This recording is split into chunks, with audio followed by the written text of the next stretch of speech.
وقتي وتحديد اولوياتي. انا يمكن هتكلم عليها بشكل بسيط، مش هندخل فيها بشكل اعمق، ولكن في حته مهمه جدا.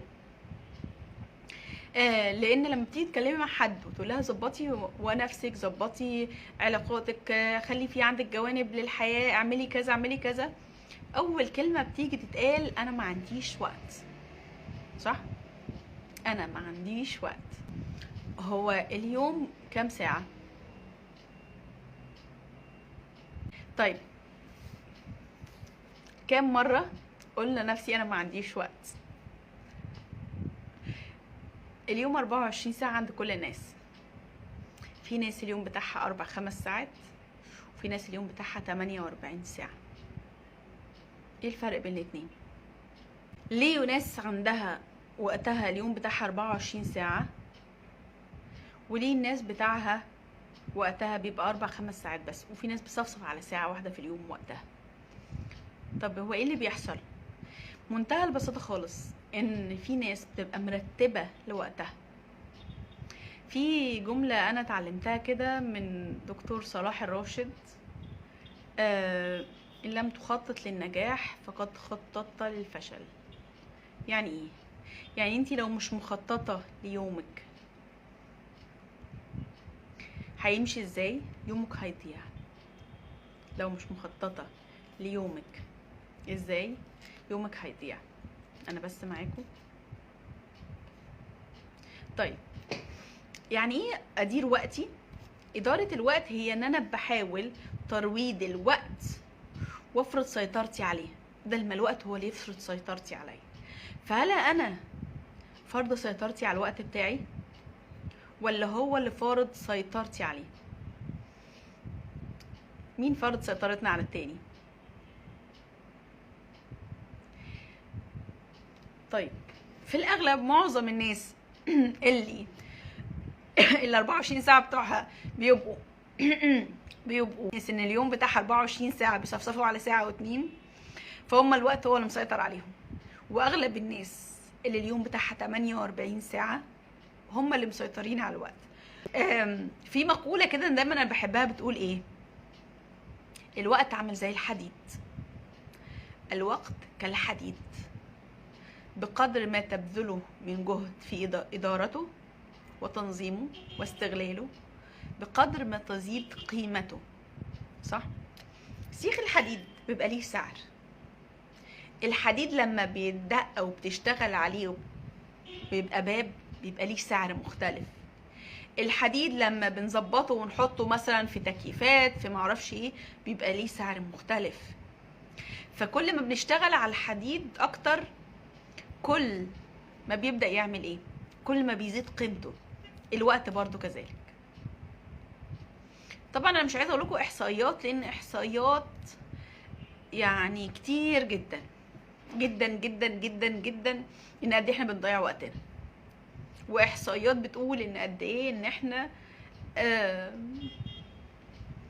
يعني بنشتغل 24 مثلا دقيقه في اليوم. احصائيات كتير جدا جدا. خلينا الاول نقول من الحاجات اللي بتضيع وقتي. رقم 1 ان انا ما عنديش تحديد لاولوياتي. رقم 2 ما عنديش قدرة ان اقول لا. رقم 3 ما بخططش للوقت. رقم 4 روحي المعنوية بتبقى منخفضة دايما. رقم 5 ان انا ما بسمعش كويس. دي حاجات بتبدأ تسرق مني وقتي. طب تعالوا نشوف ازاي ننظم وقتنا.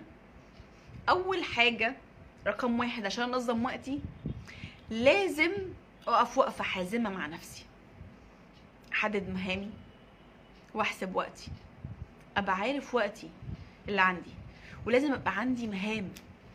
ما ينفعش اليوم يبدأ وانتي مش عارفة ومخططة عايز تعملي ايه النهاردة. لازم ابقى دايما محددة انا عايزة اعمل 1 2 3. يفضل ان هم يكونوا مكتوبين. 9 من 10 مننا معاهم موبايلات سمارت فون، فبيبقى فيها النوتس اللي لازم اكتب انا هعمل ايه النهاردة. فكرة تحديد المهام. تحديد المهام ان انا لازم كل يوم ابقى محدده المهام اللي هعملها. اقول لك على حاجه انا عن نفسي بعملها. انا باجي كل يوم جمعه واحدد المهام اللي عايزه اعملها كل اسبوع. الاسبوع انا هزور فلان، هعمل كذا هعمل كذا هعمل كذا هعمل كذا. لازم اكون محدده مهامي. ده رقم 1. رقم 2 ان انا ارتب اولوياتي. ايه الاهم، ايه المهم والعاجل اللي لازم اعمله على طول دلوقتي،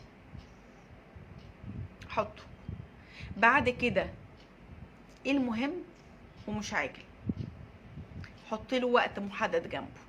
يعني انا مهم بالنسبه لي كذا فهعملها يوم السبت. في حاجه مثلا تانية مهمه بس مش لازم اعملها بكره، ممكن لازم احط لها وقت يوم الاثنين قصادها. في ندى بتقول ساعات بيبقى عندي بنحدد مهام بس بيبقى عندنا حاجات كتير فبنتلخبط. هو ليه في حاجات كتير يا ندى؟ عشان خاطر احنا بنكوم كله ما بنعملش. ولكن على الاقل انا بكتب الحاجات اللي عندي وبحط قدام كل واحد يوم. انا مثلا ده هخلصه يوم السبت والحد، ده هخلصه الاثنين والثلاث. العقل يا جماعه لما بيجي يلاقيك انت بدات تخلص حاجه بيبدا يقولك برافو عليك، يلا ننجز في الحاجه الثانيه.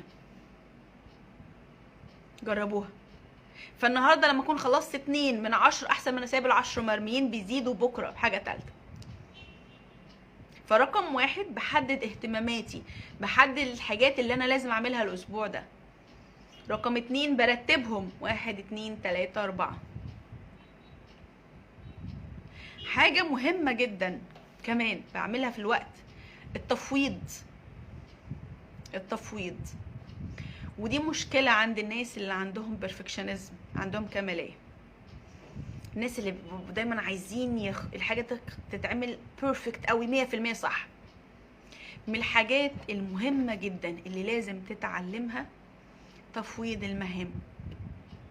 يعني ايه تفويض المهام؟ يعني انا مثلا بشتغل في شركه وعندي مثلا ناس بيشتغلوا معايا، فانا كل حاجه لازم اشرف عليها بنفسي. لو في حاجات اي حد تاني يعملها خليه هو يعملها، وانت ركز وقتك ومجهودك في الحاجات المهمه اللي انت بتعملها. والكلام ده ينطبق على كل حاجه في البيت، حتى في البيت. يعني انت لو عندك مثلا ولاد، بدل ما تقعدي تلمي اللعب بتاعتهم 3 ساعات ممكن تخليهم هم يبداوا يشتغلوا الكلام ده وانت تعملي حاجه تانية اهم. وطبعا ده الف ب. لو في ولاد في البيت بنات لازم نعلمهم ازاي يساعدونا من هم صغيرين، من هم لسه صغيرين جدا. ده الف ب. لازم وانتي بتنضفي لو عندك ابن صغير اديله قماشه وازازه فيها ميه ينظف معاكي، حتى لو الدنيا مش هتبقى مظبوطه عشان يتعلم يساعد. فبالتالي لما يبقى اكبر شويه حتى تفوضي له مهام بسيطه، حتى يملى الازايز بتاعت ما يحطها في الثلاجه. يمكن انا بحب اتكلم بامثله من حياتنا. حلو. حد بيقول ان انا دايما، ودي انا قلت انها مشكله الناس البرفكشنزم، ان هم مش هيعملوا الحاجه زي ما احنا عايزين. مش لازم الحاجه تبقى بيرفكت 100%. يعني مثلا لو انت بترهقي في ان انت مثلا لازم تنزلي اجيبي الحاجه بنفسي، الخضار 100% كويس، وانا عندي بديل ان انا ممكن جوزي هو جاي يشتري معاه كذا وكذا.